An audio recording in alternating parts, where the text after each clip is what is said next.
Fala pessoal, tudo bem? Professor Jonathan aqui com vocês e vamos continuar nossa saga falando sobre o concreto no Brasil.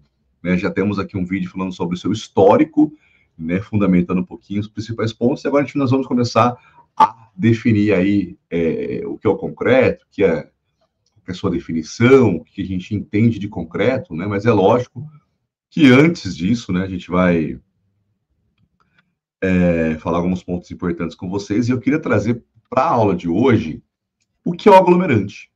Antes da gente falar exatamente o que é o concreto, nós vamos fazer vários vídeos explicando cada parte do concreto.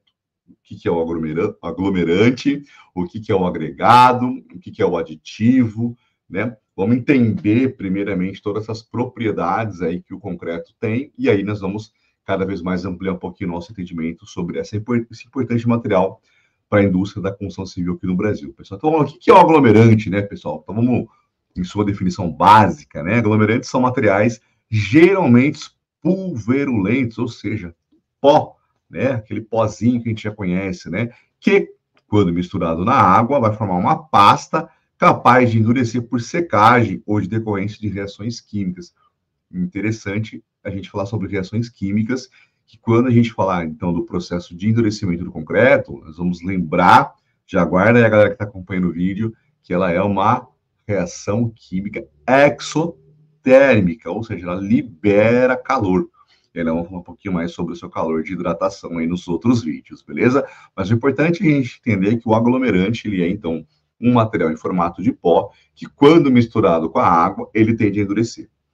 Então, basicamente, o aglomerante traz essa definição para a gente, né? Então, qual é essa função do aglomerante, gente? O que aglomera, o que cola, né? Então, se a gente pegar na concepção da definição do concreto, que é areia, brita, cimento e água, né? A gente abrindo a sua composição, quando eu misturo o cimento com a água, que forma aquela latinha, ela tem a função de colar. Vai colar quem? Vai colar a brita, vai colar o grão de areia, né? Então eu quero que vocês pensem nessa função bem didática aqui, que o aglomerante é aquilo que aglomera, é aquilo que vai colar os elementos, então, do concreto, beleza? Olha que interessante, isso aqui é uma foto de microscopia de varredura, né? Então é o raio-x aqui do concreto, onde a gente consegue ver claramente aí, né, o que é onde está a brita, o que é a pasta, o grão de areia, olha aí o índice de vazio, né? Isso aí é o que a gente consegue ver internamente no concreto, pessoal. Olha aí um pouquinho mais aproximado para a gente ver, olha, a gente consegue entender aí, né, tá muito claro aí essa parte mais escura, né? Parece uma lua, na verdade, ela é a brita, e a gente vê aí o papel do aglomerante, né? Então ele vai estar colando aí. Quando a gente for falar de aula de zona de transição, é extremamente importante a gente ter isso aqui muito claro, né? Porque eu vou trazer de novo essa ideia do aglomerante com vocês aqui. Então, é muito nítido isso. Olha que outra foto legal, aí já é um processo de cristalização, ou seja, um processo de endurecimento, né? Então, ele sai daquele estado pasta, né? E ele começa, então, a liberar os cristais. Esses cristais nada mais é que o processo de endurecimento, né? Então, ele vai formando essas chamadas agulhas ali, que é o nosso processo exotérmico, né? Olha aí, mais uma formação de agulhas, né? E isso ocorre a partir do momento que a gente adiciona água no cimento. Né? Então, internamente, isso já começa a ocorrer. E aí, pessoal, importante a gente entender esse processo, que isso vai nos vincular ao calor de hidratação, o processo de endurecimento, a cura, né, a expansão e irritação do concreto, a abertura de fissura, tudo isso vai estar relacionado nessa ação de endurecimento. Né? As patologias, algumas falhas construtivas, alguns vícios construtivos, que nós vamos aí ao longo apresentar, muitos deles estão vinculados aqui, então, à questão do processo de endurecimento. E aí nós vamos dividir aqui basicamente em dois grandes grupos, tá? Os aglomerantes aéreos e os aglomerantes hidráulicos. Nós temos também os inertes, a gente vai ver isso um pouquinho mais para o final. Mas, para quem está aí na engenharia, para quem está estudando materiais, para quem está prestando concurso público aí para o setor da engenharia, né? Geralmente caem perguntas aí nos questionamentos dos aglomerantes. Então, vamos entender o que é o aéreo, vamos entender o que é o hidráulico, pessoal. Aglomerante aéreo são aqueles cujos produtos de hidratação, ou seja, quando eu pego os produtos e misturo com a água, não resiste à ação da água. né? Então eu tenho esse pó, misturo ele com a água, ele não vai resistir, que é o caso aí do gesso, né? E caso da cal aérea, como o próprio nome já diz. Então, quando você ouviu aglomerante aéreo, já sabe que ele não tem uma resistência à água, né? Gesso é um grande exemplo disso para nós. Quando eu vou lá para o hidráulico, aí sim é o nosso mercê de trabalho, né? São aqueles que as reações químicas, ou seja, quando eu aplicar a água de amassamento, vai provocar um endurecimento. Uma vez endurecido, ele não retorna, então, à sua forma originária. Extremamente importante lembrar isso.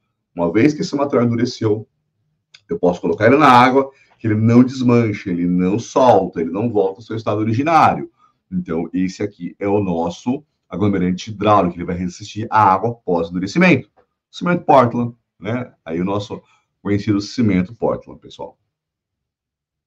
Vamos lá, então. Aglomerantes aéreos não resistem às ações da água, e aí aglomerantes hidráulicos, então, resiste à ação da água. Aéreo, gesso, basicamente a cal aérea, aglomerantes hidráulicos, cimento, básico. Beleza?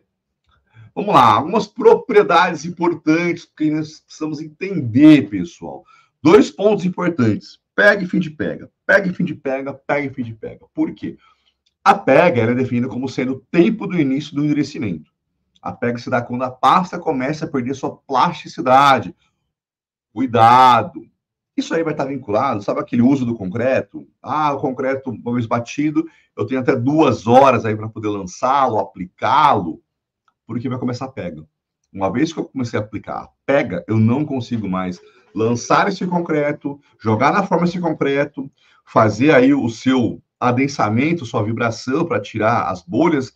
Se já passou o tempo de pega, o que vai ocorrer? Se eu colocar um vibrador, em vez de eu adensar, eu vou desagregar, né? Porque eu estou no tempo de pega. E o fim de pega, nada mais é que quando a pasta já está solidificada totalmente, né? Ou seja, eu não consigo mais moldá-la. Então, é extremamente importante entender qual que é o tempo de pega e o fim de pega do meu aglomerante. Vamos trazer para o cimento, que é o que a gente vai trabalhar, né? Trazer, então, a pega e o fim de pega. E olha que louco! Tem um ensaio, a galera que está fazendo materiais aí, pessoal, já deve ter visto esse ensaio no laboratório aí, que é o ensaio de tempo de pega, ou agulha de Vicate. Lembra do francês Vicate?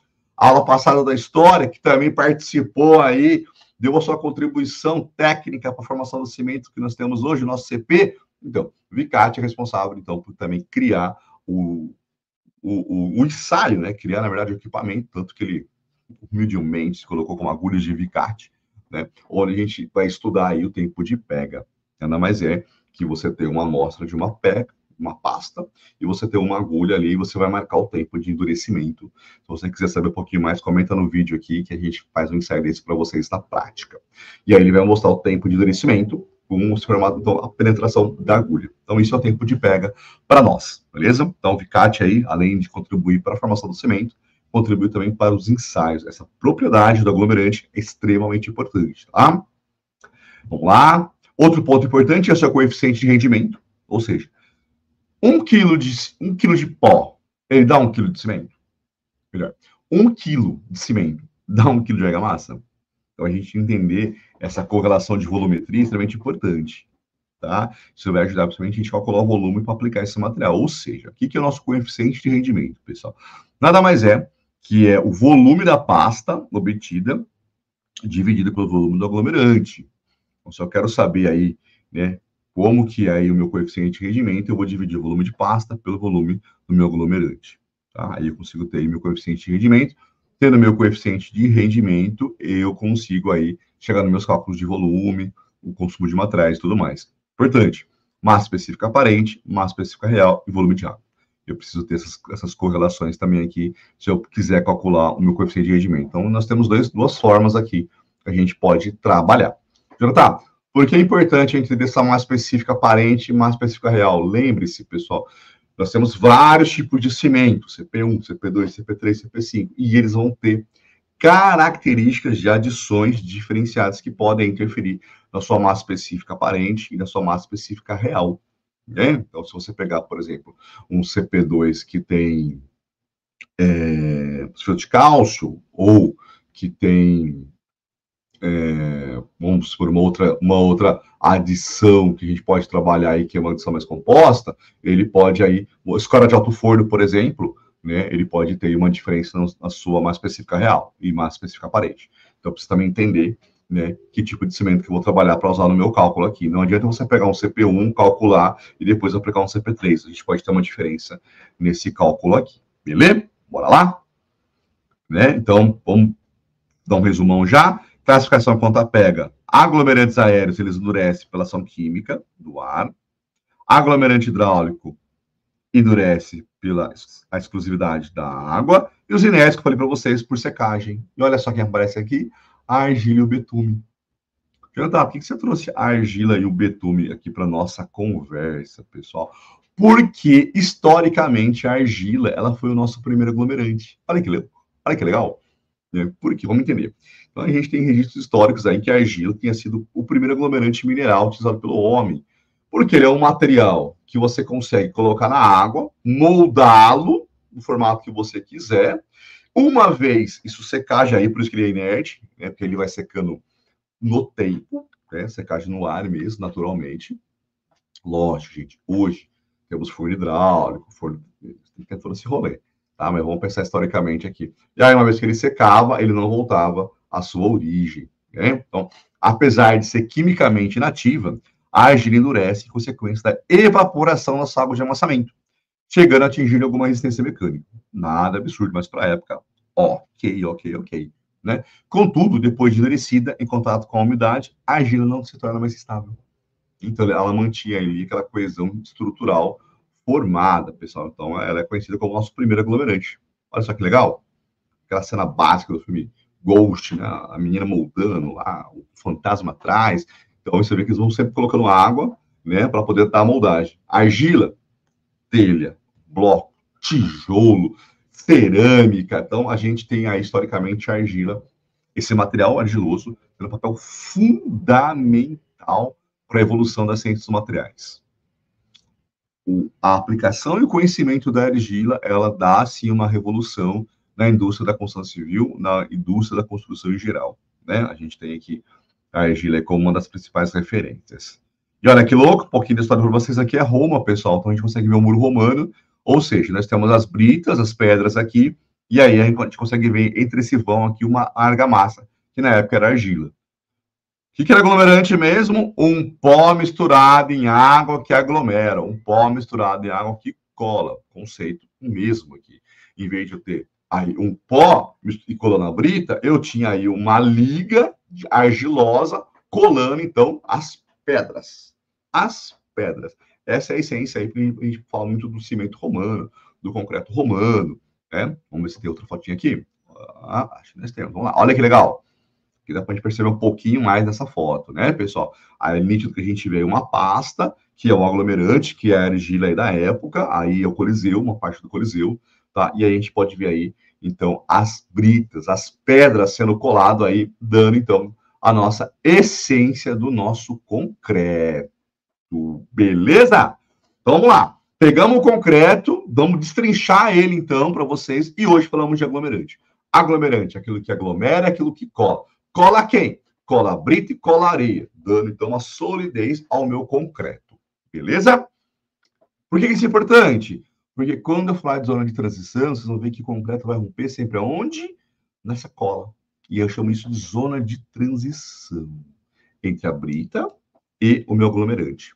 Que lógico, pessoal, tem muita questão técnica envolvida, tem a questão do traço, volume de água aplicado, tipo de cimento.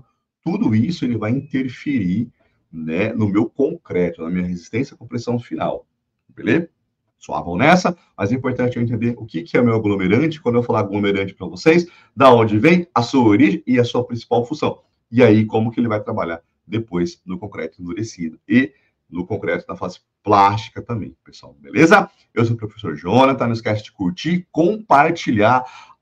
Ativa as notificações aí para você receber cada vez mais vídeos técnicos aqui nesse nível bem acadêmico, bem destrinchadinho para vocês aqui, principalmente para quem ama engenharia civil, para quem ama habitação, para quem ama ciência dos materiais. Acho que esse canal é para você. Então, espero vocês no próximo vídeo. Valeu!